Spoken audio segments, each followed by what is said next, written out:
Welcome back for another Tool Time Tuesday. I'm Melissa Muir. As promised, we are continuing our Durston series where we are building a bench setup. So we've already talked about a couple of different benches that are available for the studio through Durston, and now today we're going to talk about some seating. Now in the studio I have 3 of the 4 different seating options from Durston, so we're going to talk a little bit about each one of those and how they differ. Now to begin, we're going to start with a basic stool. So coming out of the package, you can see that it's fairly lightweight. So we have our base for our wheels, as well as where the stool is going to sit. We have the stool itself, kind of soft and squishy. And then of course we have the wheels. And finally, we have our up-down mechanism. So as you can see, there's not a lot of things here that need to be put together. So it's going to go together quite easily and very simply.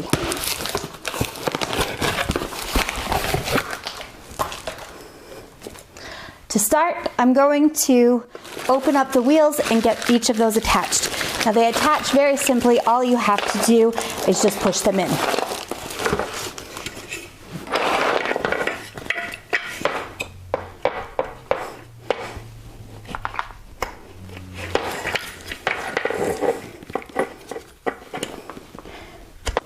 Once your wheels are in place, flip this over.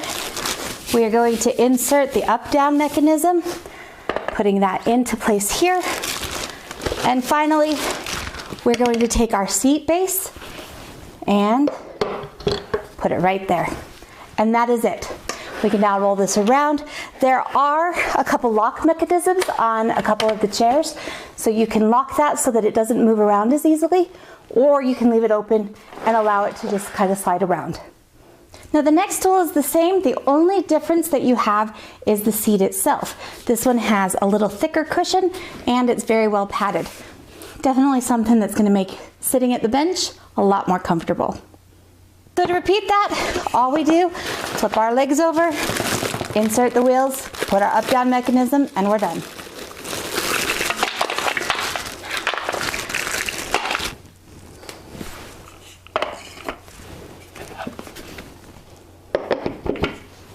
And once again, that's it. Now let's look at the 2 stools and just the differences between these 2.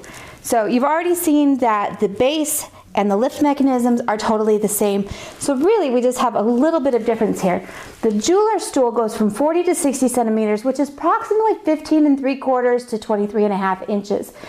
And the padded chair goes from 52 to 70 centimeters, which again is approximately 20.5 inches to 27.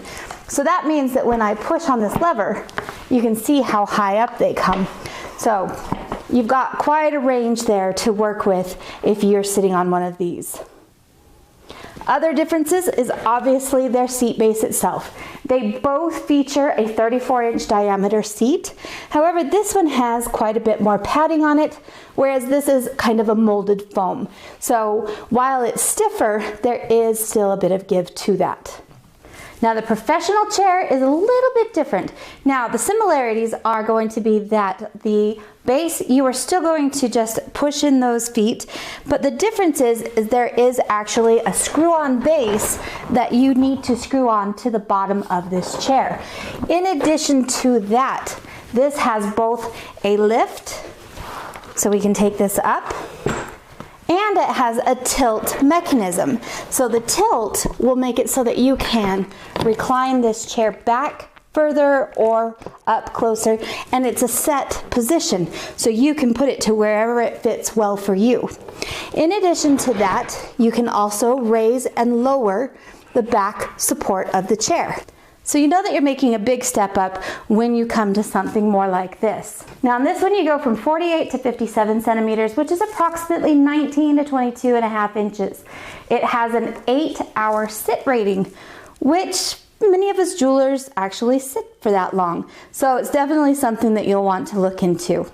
Now people ask me all the time about the height of the benches and things like that. Well, your stool is going to have some play into this. When you are sitting at a jeweler's bench, you want to be able to have your arms up like this and have it be kind of just right even. You want this bench pin to be at about chest height. And that way, then you are sitting more ergonomically and things are going to feel a little bit better.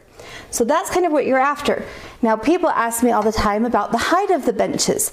Now, here in my studio, my benches go from about 36.5 inches up to about 38.5. So we have a couple of inches of play there in between the different benches that are here. I'm only 5'4", so I'm not very tall. And so those of you guys who are saying, you know, I'm only 5'2" to 5'3", 5'4", I still think that this bench can work well for you. You just need to raise your seat just a little bit. And that is why we have the adjustable stools. Now, when it comes time to finding the right stool for you or the right chair, a lot of it's just going to have to be trial and error. You're going to have to get a stool, try it out, see what you think. Better yet, if you're able to, try to go to some of the different trade shows that might have some samples or demo models and try them out there. See what you find comfortable. But you can also talk with others and see maybe what they find comfortable as well. I cannot give too big of a review on these yet, just because they are brand new to my studio. As you've seen, I've just put them together. So check back again in a few months and maybe we'll have a little bit more of a review for you on the comfortability of them. I hope this helps you guys. If you like my videos, be sure to give me a thumbs up, subscribe, and ring that bell so that you get notifications when I have new videos coming out. Join me next time as we talk about lighting for our benches. We'll see you guys then.